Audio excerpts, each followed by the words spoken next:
Hello, buddies. This is Muscle Mafia, Ankit Singh Suklecha, and I'm here to tell you about how people consider us bodybuilders, especially in India. Here in India,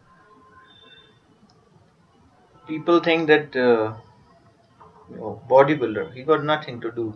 That's why he became a bodybuilder or a gym instructor. That is so wrong. That is so wrong. What do you think bodybuilding is? Is it a sport? Is it a lifestyle?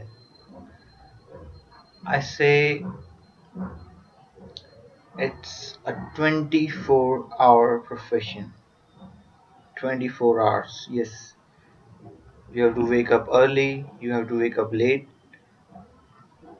you have to sleep late also sometimes to take your meals, get get up in the night in between to take your meals. Different many things happen. So it's a 24-hour profession, 24-hour job. It's just not a sport or a lifestyle as people say. Here in India, people think that if one has got nothing to do, he go to the gym, he trains, he becomes a goon. No, that's wrong. That's wrong. I or any of my buddies that are bodybuilders, that they don't go to the gym to become criminals. No, that's wrong. That's a stupid, very stupid mentality that people consider gym uh, and relate gym to nuisance. That's wrong. I don't disagree that there's no nuisance in gym, but gym cannot be real. There's nuisance in everything, in politics, in school, everything. A person who has to do nuisance can do it anywhere, not in the gym. You can do it anywhere, in the gym, in the school, in the bus, on the road, anywhere in the world. Secondly, they think that they consider a gym trainer very low. Like, oh, he's a gym trainer. What the hell? What the hell? Yeah, he's a gym trainer. I'm a gym trainer. So what? So what? I've done courses on that. I've done certifications on that. I just didn't became a gym trainer just like that. Came out of nowhere and yeah, hit boom. I'm a gym trainer. No, I've gone through a lot to be a gym trainer because a gym trainer is similar to a doctor who treats you. He must have he has to have right knowledge about what he's doing with his clients or telling his clients.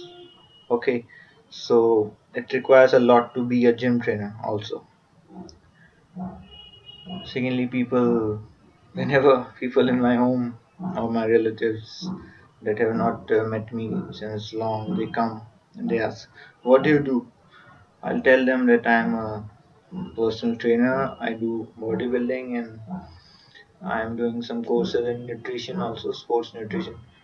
Okay, so gym, you go to the gym.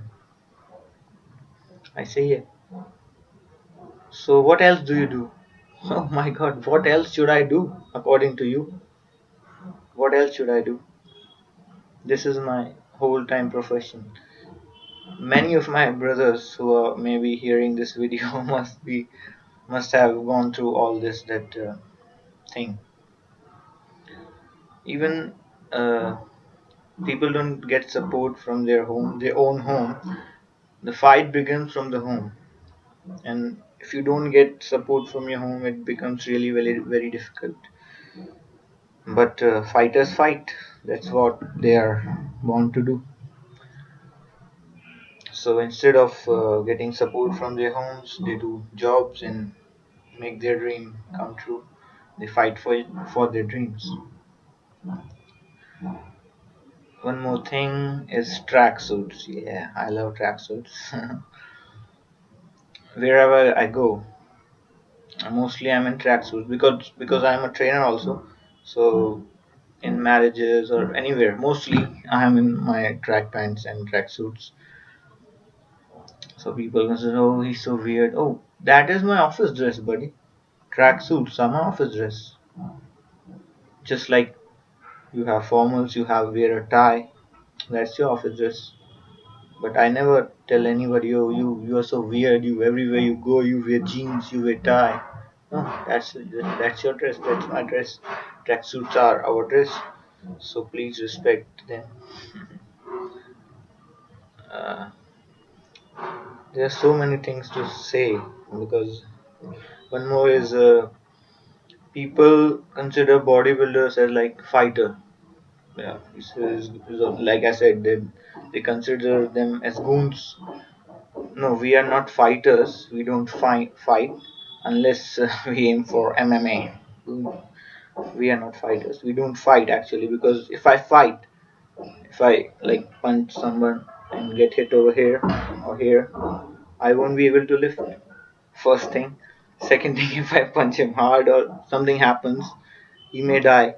And rest of my life I have to be behind the bars that I don't want or anybody wants. Bodybuilders are really very calm-minded people because they are so patient. Why they are patient? Because mm, they are patient because they know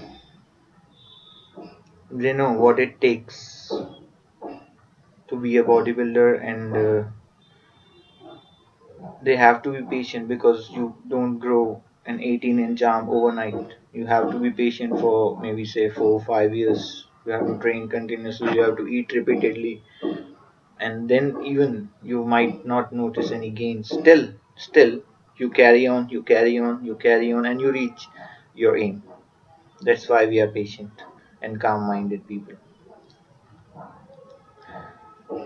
One more is, yeah, fit girls do attract us, not the fat, not the fat ones or not the too slim ones. Why fit girls attract us?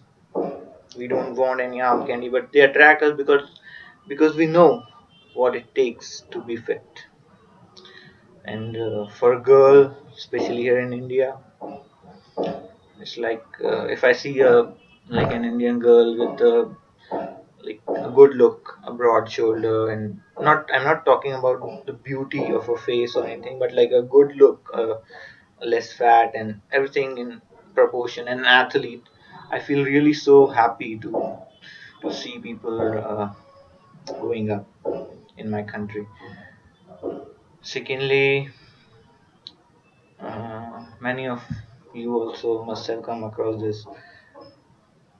Boys come to us or girls come to us. They admire us, no doubt, but they say we don't want to be heavy like you, friend. You can't be heavy like us if you don't want to. How can you be if you don't want to? Unless you work your asses off every day, every night for maybe decades, then it is quite possible. And that also if you want to. When you don't want to, how can you get so big when you don't want, when you don't train, when you don't eat, right? And one more thing I came across is abs. Yeah, we got abs, but not whole year round in that condition like that we present on stage, because we got some like say off season. Off season is not like bulking season. Off season is when we don't have any competitions, and we tend to increase our weight in order to gain muscles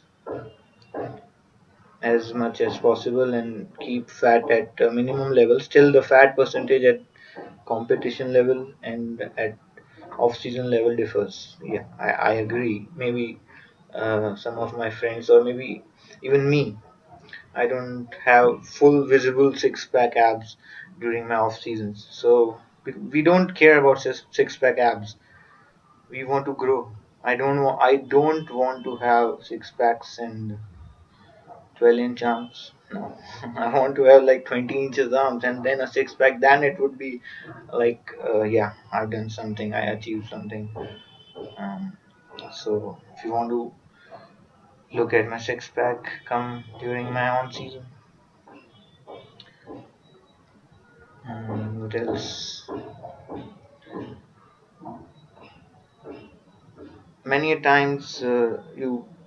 Although I still relate with many people must be relating with me. All have friends. Um, they go out also. They call us, but we have to learn to say no. That may offend many of them. That he's always like this. And because when we go, we can't have like what they are having. If a friend is calling you for his birthday party or anything, say a month before your competition, and he's offering you sweets, he's offering you like so much of cakes and this and that.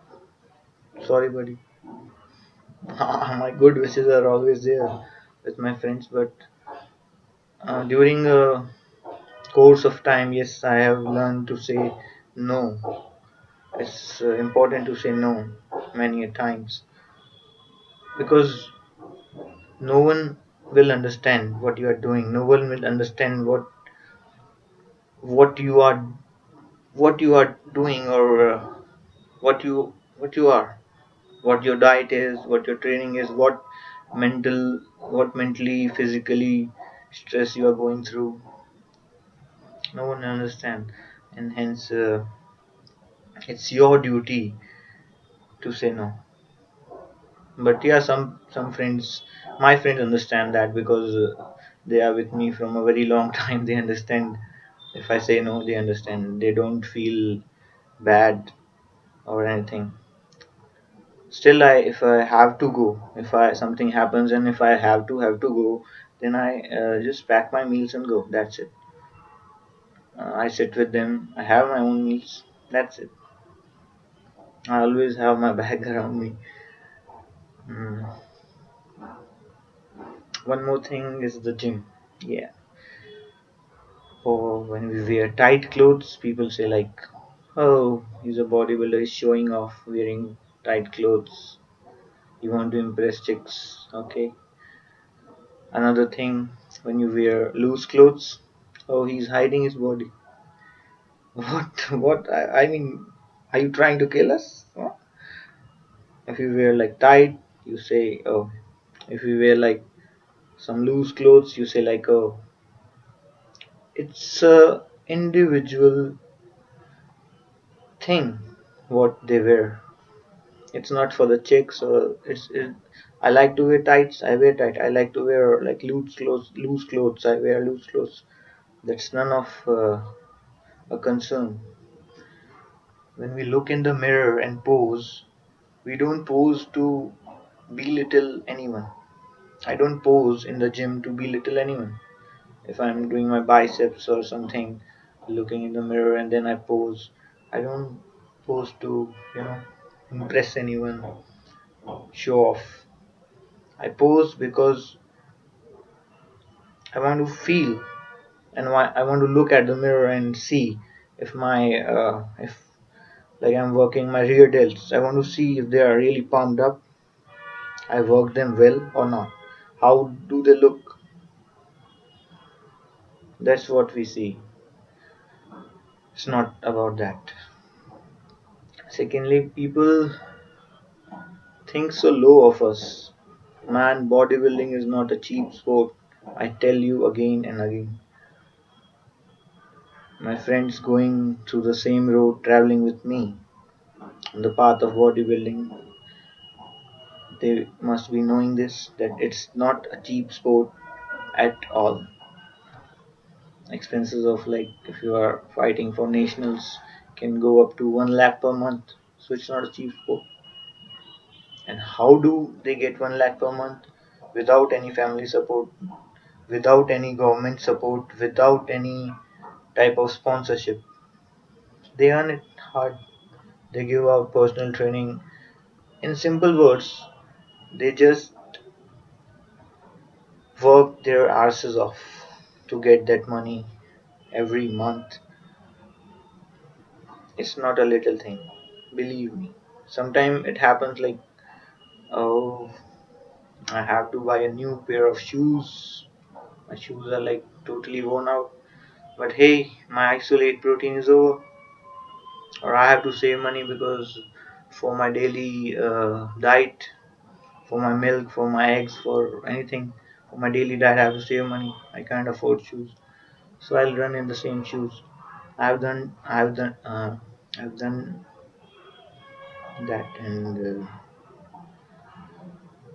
many a times you must also have uh, gone through the same situation. It's not a cheap sport, so don't judge us or think cheap of us that he's a bodybuilder, he's nothing. No. And also one more thing, this is for the upcoming budding bodybuilders or people who are aspiring bodybuilders that I'm going to tell this thing, and don't get attracted towards or don't get distracted by the attractions of the fancy world. Okay, don't go into like different things that may take you away from your goal. Okay, focus on your goal, spend wisely, and make make friends. There's no harm in making friends. It's good to make friends, but make good friends that understand you, that um, that are with you in your bad times or when you're stressed out.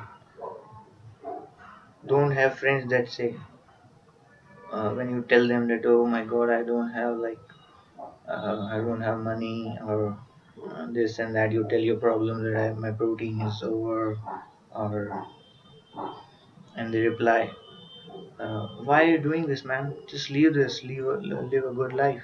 You look so good, damn good. That's it. Don't have those friends around you. The negative thinkers, those people who don't know anything about your sport, about you, or how you think, how you are going through mentally or physically. mm, and don't uh, go into too much of these fancy things, materialistic things. So like, and I earn that much. Like for my example, I give you my example. I earn that much. I can afford a car, yes, easily, and pay the EMI, the good car, and pay the EMI. But I am still on a bike, and I don't mind it. I'm proud of it. Why? Because I'm spending where I want to. I'm putting my money where I want. Because even if I buy an Audi, I have to live rest of my life as like I won't be contented. I will never be satisfied with that life in an Audi without doing this. Yeah, with bodybuilding, if I get Audi, that's no problem. But that will take time. That will take time, and as I said, bodybuilders are very patient creatures, monsters, whatever you tell us. Mm. But yeah, people respect hard work of bodybuilders. They admire us. They come to you for advices. So it's our moral duty also to spread health and fitness wherever we go. Right? Wherever we go, we must spread that thing around us, because in India, people are not that much aware of health and fitness. They have money, but they don't want to spend it on health and fitness simply. And the saddest thing is this, that India, it all started from here. The yoga thing, the surgery thing, the whole fitness and health thing started from here, India, and we don't care about it. We don't care about it. We are the ones who have become sloppy. We are the ones who have refrained from those things. So we must spread health and fitness wherever we go and try to help people as much as we can. Secondly, I would like to tell you, there may be times when you will think like quitting. Never quit. Never ever quit. Because if you quit, like if you have put, you spend 3 lakh rupees the previous year on yourself, and now you look good, and suddenly things happen and you quit, you will lose your structure, your body, your muscles. Because if you quit, you will not train like that thing. You're not hungry for that thing. So how will you train for that thing if you're not hungry? And you'll lose the muscles, you lose the money, and then when you start again, you'll put in again that amount of money. So don't quit. Be may what it be, don't quit. Search for better options. Take help, whatever it takes, but never quit. I hope I have related with many people here, and I'll be back with some more things to discuss, and that's it. Don't forget to follow Muscle Mafia Fitness on Facebook and Team Iron Brothers India. Keep rocking, guys. Have a great week.